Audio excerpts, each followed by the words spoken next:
I did a video about Eminem earlier today from by the truth is truth. And I also did a thing with Charlemagne the Charlemagne. He was on CNN today talking about the Trump thing. If y'all would like to go back and watch it, I did that earlier today. I'm trying to go into different things and see what y'all may like to watch, or excuse me, may want to see. I'm just trying to see what y'all are interested in. So far it's what I'm doing. So evidently I must be hitting it right, because y'all coming in pretty good for me. I just need y'all to subscribe for me, please. Help me out. Help me get this equipment. I'm trying to get it on my own.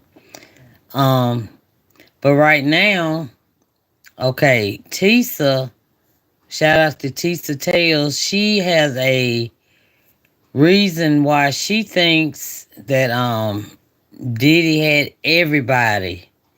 Every victim always say they either smoked a little something, or he trying to make them drink something. Well, he made them drink something. So they either smoke something, drink something, and she's gonna let you know what plan, what that had to do with them coming forward, the victims, what took them so long, and all that kind of stuff. So I'm gonna let y'all see her right quick, and I'll be back in a minute, okay?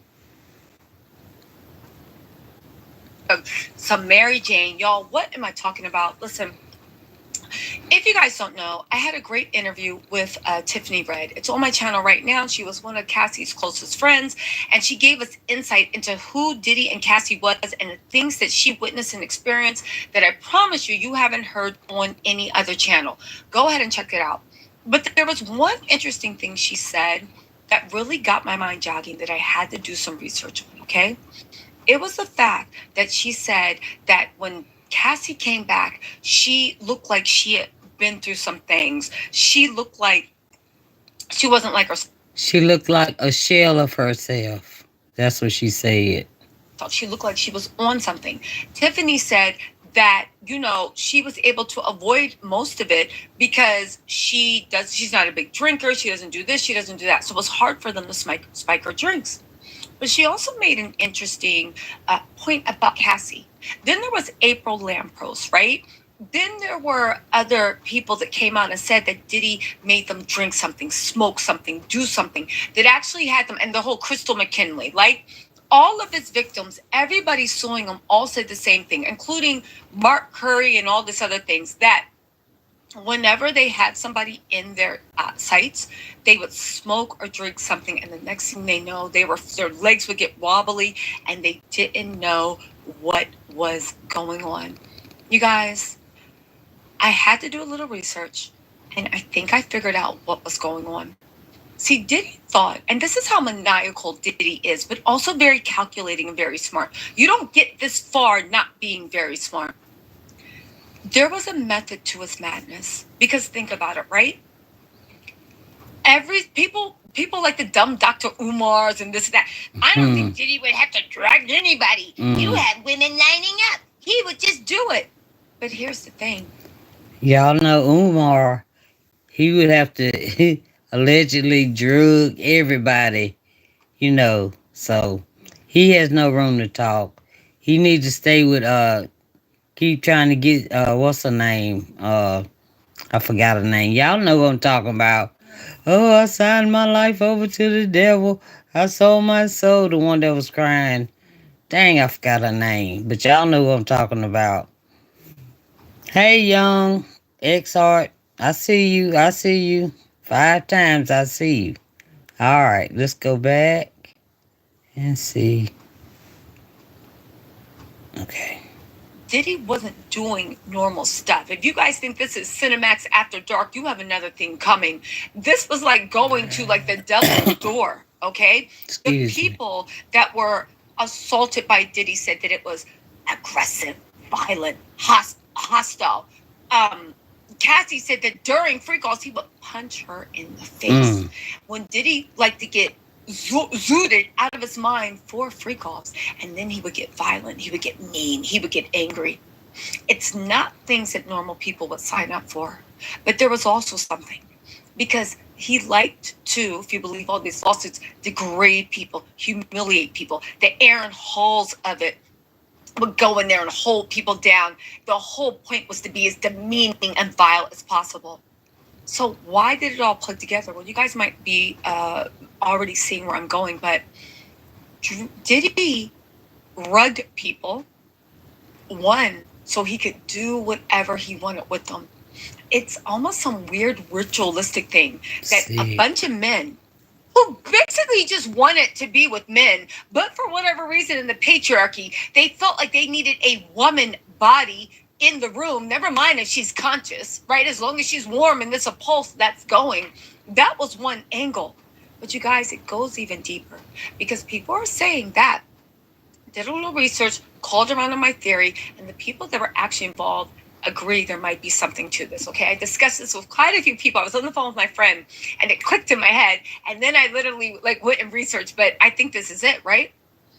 Diddy rugged people, and his whole crew rugged people because they thought that the party involved, even if they remembered what happened, even if they pushed through the shame and humiliation of what happened, even if they pushed through the terror or going up against someone that had mafioso ties and doing all this stuff, they thought that nobody would believe them because he rugged people so they wouldn't report it.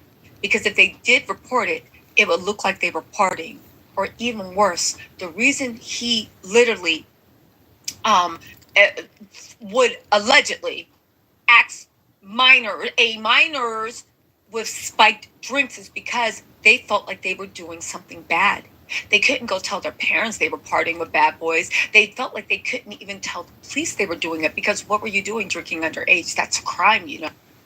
Yeah, because the police, they would arrest you, because marijuana, or excuse me, the drugs or whatever, wasn't legal. It wasn't legal yet. So how you gonna go to the police and report something and tell them a little bit of something, but you don't really remember the whole thing because you were, given something. So the police is going to maybe arrest you also. So you're scared to go tell it. And plus, you don't remember everything that happened. So, you're not going to report it. And so that's what takes victims so long to say things, to come out and tell people, because people don't believe you. Excuse me, and thank you, young ex Hord Nort. Thank you so much for the compliment, and I hope you subscribe to my channel. Thank you so much. Okay, here we go. No, but what's worse? You know how everybody said the same thing? He insisted that people take a hit of the blunt. Remember how they all said that? Every single lawsuit says that. Mm-hmm. Why is that? Because he thought by reporting it, they would also have a code of silence. Because who will run to the police and say they think that they were assaulted, something happened, and when they actually say, tell us what happened, you say, oh, well, we were smoking. Smoking what? Because even though we forgot about it, cannabis has been legal in New York only since 2016. Prior to 2016, if you went to the police and you reported something happened, you reported you got beat up, or you got robbed, or you got even worse, great, right? Even though they would go and arrest that person, if they found out that there were any illegal drugs or narcotics being used, the police also had the option of pressing charges against you because you were also engaged in illegal behavior. Now, I know that would be adding insult to injury, but stuff like that did happen. And also, think about it. You're chilling with Diddy and them.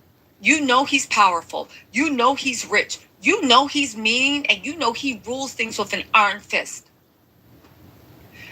Keep in mind, you're not really sure what happened. You know you're sore. You know your body hurts, right? But you don't really remember what happened. You blame yourself. Why did I take that drink? Why did I do this? Things are coming out. You realize you didn't want it to happen, but you feel embarrassed because maybe things went too far and, victims blame themselves. But then on top of that, if you open your mouth, there's a chance that you might get in trouble. You might get charges pressed against you. And let's just say that you prove that let's just say that you're not able to prove whether or not it was a consensual or not. The police are like, we don't know what to think because it's only you and him and blah, blah, blah, blah. But one thing we do know is both of you guys had a little wacky weed. Both of you guys did this and that, or at the very least, you just admitted that you did this. You admitted you drank underage. You admitted you did this. You admitted you did that. You guys, do you see how conniving this is? The reason why Diddy insisted that everybody that was around him that rolled with him had to be up and stuck and zooted out of their minds is because he thought he had made a foolproof system for any of his victims ever being believed and making sure that people thought twice before they reported him. And you guys, as much as you might think that's ridiculous, it doesn't track. That's how he was able to have his reign of terror for over 20 years. And it wasn't until Cassie, and think about it, even Gina Hun came forward and spoke with Tasha K and said all the stuff that he did to her, and everybody act like they didn't hear anything. Everybody did. Now, true, Gina Han came back later and took everything back, but I think that's because she, Diddy had to pay her off. My point of the matter is, think about it. For 20 years, everybody went through the same stuff, and there's a million Cassies that aren't speaking up. But the ones that did, Cassie being first, they said their stuff. Think about it. Nobody really believed Cassie in the industry, or they didn't want to believe it until Diddy settled. And even then they were calling her a liar until the tape dropped. At the end of the day, Diddy had a foolproof machine to make sure that he could abuse the people around him scot-free. And that's why whenever you walked into a room, you had to drink or you had to do something, because baby, he knew what he was doing. Anyway, y'all, just wanted to let you know a little bit about what my findings were, why Diddy insisted on people having a drink or having a smoke or taking something, depending on who you were. That's also why Christian Corum and Little Rod's lawsuit insisted on shoving things down people's throats, because at the end of the day, yeah. Anyway, y'all, let me know what you think in the comments. I'll talk to you later. All right. So, what do y'all think about that? Do y'all think it's, I believe it. Of course, I'm going to believe it. If I ain't believe it, I wouldn't even play it. No, yes, I would. Yes, I would. So y'all could have your own opinions. But I think that's why Diddy did it. I mean, because it wasn't legal until 2016 in New York. That's why he did it. But anyway, I'm gonna find something else. Something else. It's 11:10 on the East Coast. So I'm gonna find something else. Hope y'all enjoyed it, and y'all enjoying this. I want to do better. I really do, but I have to work with what I got. Use what you got. That's what my grandma always told me. So that's what I'm doing. And I just hope y'all enjoying and keep subscribing. And I want to thank the ones who subscribed from the last video. Thank you so much.